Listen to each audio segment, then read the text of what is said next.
안녕하세요. 잘 지내셨죠? 이번 주는 추석 연휴 주간이네요. 아, 예전처럼 할머니, 할아버지 댁에 방문해서 맛있는 것도 많이 먹고 잘 지낼 수 있을지 잘 모르겠지만, 혹 그러지 못한다 할지라도 감사하면서 행복하고 건강하게 보낼 수 있기를 바랍니다. 자, 오늘은요, 마태복음 28번째 시간입니다. 본문은 마태복음 18장 1절부터 10절이에요. 한번 보세요.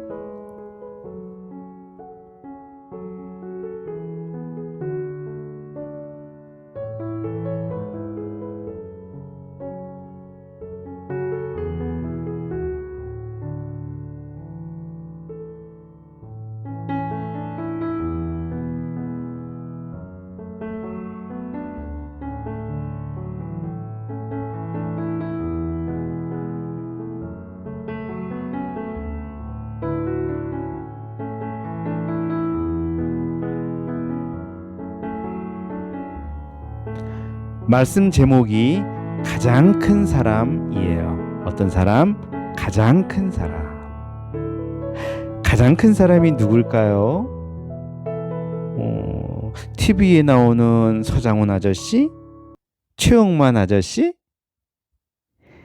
여기서 가장 크다는 것은 키가 가장 큰 사람을 말하는 게 아니에요. 우리가 본받을 만큼 훌륭하고 위대한 분을 큰 사람 이렇게 말하는 거거든요. 그러면 누가 가장 훌륭하고 위대한 분일까요? 머릿속에 떠오른 분이 있나요? 물론 예수님은 제외하고요. 광화문 앞 세종로에 나가보면 두 분이 계시죠. 앞에는 이순신 장군, 뒤에는 세종대왕이 계시죠. 우리나라 사람들이 가장 존경하는 분들일 거라고 생각해요. 미국에서는 조지 워싱턴이나 링컨 대통령을 가장 존경한다고 해요. 중국에선 누군지 알아요? 삼국지에 나오는 관우, 유비와 장비와 의형제를 맺은 관우 있잖아요. 그 사람을 가장 존경한다고 해요. 이런 분들 다 큰 사람인 것은 확실한 것 같아요. 그런데 예수님은 누가 큰 사람이라고 말씀하실까요? 한번 말씀을 보겠습니다. 제자들이 예수님께 질문을 했어요. 예수님, 천국에선 누가 큰 사람입니까? 그때 예수님은 한 어린아이를 데려다가 가운데 세우시고 말씀하셨어요. 너희가 어린아이들과 같이 되지 않으면 결코 천국에 들어가지 못하리라. 큰 사람이 되는 것도 중요하지만 일단 천국에 들어가야 되잖아요. 예수님은 어린아이들처럼 되어야 천국에 들어간다고 말씀하세요. 어린아이들처럼 된다는 게 무슨 뜻일까요? 어린애 같이 막 어리광 부리고 투정 부리라는 그런 말인가요? 아니죠. 어린아이처럼 된다는 것은 자기를 낮추는 사람이 되는 거라고 말씀하세요. 그리고 그런 사람이 천국에서 진짜 큰 사람이래요. 자기를 낮춘다는 것은 무슨 뜻일까요? 인사를 할 때 폴더식 인사를 하라는 얘기인가요? 아니면 의자에 앉지 않고 바닥에 털썩 주저앉으라는 말인가요? 그렇지 않겠죠. 자기를 낮춘다는 것은요, 마음을 겸손하게 하라는 말이에요. 어린아이의 좋은 점 중에 하나가 겸손하다는 것이라고 생각해요. 우리도 저학년은 어린아이들이라고 말할 수 있겠는데요. 어린아이들은 힘이 약하고 모르는 것도 많죠. 늘 어른들에게 물어봐야 되고 도움을 요청해야 돼요. 그래서 내가 잘났다는 마음이 별로 없어요. 남을 판단하고 비난하는 일도 잘하지 않아요. 항상 듣고 배우고 따라하려고 하죠. 뭐든지 잘 받아들이는 편이에요. 이런 게 겸손한 모습이거든요. 이런 게 자기를 낮추는 거예요. 예수님은 이런 사람이 큰 사람이라고 말씀하세요. 좋은 일 많이 하고 역사에 업적을 남기는 것도 훌륭한 것이죠. 그런데 예수님은 겸손한 사람이 되는 게 더 위대한 것이라고 말씀하세요. 겸손한 사람은 어떻게 살아갈까요? 다른 사람을 잘 영접하면서 살아가요. 그가 내 마음에 들지 않게 행동해도 잘 받아들여요. 여러분은 다른 사람을 잘 받아들이나요? 사람에겐 취향이란 게 있어요. 취향. 좋아하는 음식과 싫어하는 음식이 있잖아요. 뭐 배운 거 아니죠. 원래부터 음식 취향이 있잖아요. 이것처럼 그냥 좋아하는 사람도 있고 그냥 싫어하는 사람도 좀 있어요. 선생님은 초등학교 때요. 너무나 저한테 막 장난치는 아이들 있잖아요. 그런 아이들이 싫었어요. 또 그때는 그 도시락을 다 싸오고 그랬거든요. 급식이 없었어요. 도시락 이렇게 싸오는데 제 반찬을 많이 막 가져다 먹는 아이도 싫었어요. 저는요, 공부 잘하고 아주 깨끗하고 저를 친절하게 대해준 아이들을 좋아했어요. 아마 여러분도 그렇지 않을까 생각돼요. 그런데 내가 싫다고 해서 그를 업신여기거나 무시하면 어떤 일이 발생할 수 있을까요? 말씀에 보면요. 실족하는 일이 발생할 수 있대요.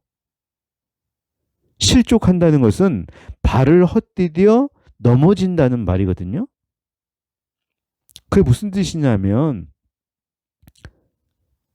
나 때문에 상대방이 크게 상처를 받고 실망하고 좌절감에 빠진단 말이에요. 막 우울해지고요. 살고 싶지 않고요. 예수님도 안 믿고 싶고 교회 안 나가고 싶고 막 그렇게 된다는 거예요.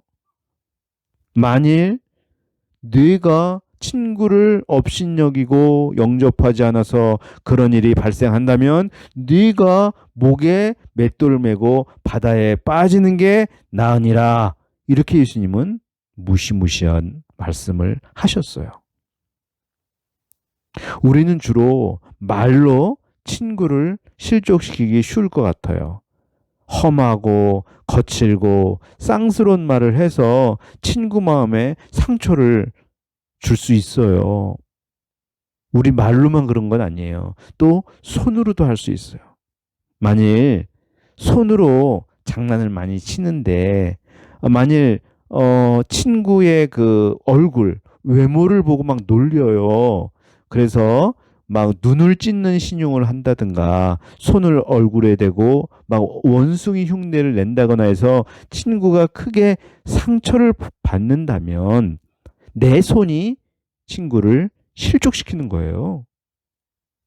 만일 내가 발로다 친구를 걷어차거나 그가 아끼는 물건을 밟아서 그가 울기라도 한다면 내 발이 친구를 실족시키는 거죠. 나의 두 눈도 실족시키는 도구가 될 수 있어요. 눈으로 친구를 깔보거나 투명인간 취급한다면 눈이 친구를 실족시키는 거죠. 그럴 거면 차라리 손도 자르고 발도 자르고 눈도 빼어버리는 게 낫다고 무서운 말씀을 하셨어요. 이것은 정말 그렇게 하라는 말씀은 아닐 거예요. 그럴 정도로 정말 심각하게 생각하고 말 한마디, 행동 하나하나를 조심해서 해야 한다는 뜻이에요. 우리가 다른 사람이 아무리 마음에 들지 않아도 그렇게 해서는 안 되는 이유가 있어요. 그들에게도 천사가 있고요. 그들이 항상 하나님께 보고를 한다고 나와 있어요. 오늘 당신이 사랑하는 자녀가 누구누구로부터 크게 업신여김을 받아서 울고 있습니다. 이런 이야기를 듣는다면 하나님이 얼마나 마음이 상하시겠어요? 난 무시하는 사람일지라도 하나님은 매우 소중하게 여기는 사람이거든요. 친구들에겐 다 그를 사랑하는 부모님이 계시고 또 부모님 위에는 하나님이 계시잖아요. 친구를 업신여기는 것은요, 그 위에 계신 하나님을 업신여기는 죄가 되는 거예요. 이제 누가 진짜 큰 사람인지 알겠죠? 겸손하게 자기를 낮추는 사람이 큰 사람이에요. 다른 친구들 함부로 대하지 않고 업신여기지 않고 잘 받아들이는 그런 사람이 큰 사람이에요. 그런 사람들이 모여 있는 것이 바로 교회고요. 그래서 교회는 작은 천국이라고 말하는 거예요. 여러분은 인터넷, SNS 같은 데서 상대방을 지나치게 비난해서 막 상처받고 막 자살 같은 것을 하려는 그런 이야기 어느 정도 들어서 알 거예요. 세상은 갈수록 서로가 서로를 업신여기고 비난해서 실족하는 사람들이 많아지고 있어요. 우리는 이런 세상과 다른 삶을 살아야 할 거예요. 오히려 상처받고 괴로워하는 친구들을 따뜻하게 영접해 줄 수 있는 어린이들이 되어야 할 거예요. 그래서 예수님이 인정하시는 진짜 큰 사람이 될 수 있기를 간절히 기도합니다. 아멘. 선생님이 기도할게요. 하나님 아버지, 오늘 말씀을 통해서 누가 진짜 큰 사람인지 가르쳐 주셔서 감사합니다. 저희가 나의 마음을 낮추고 다른 사람을 예수님의 따뜻한 마음으로 잘 받아들이게 도와주시고 잘 이해하고 섬기고 함께하는 어린이가 될 수 있도록 도와주세요. 오늘 말씀 감사하며 예수님의 이름으로 기도합니다. 아멘.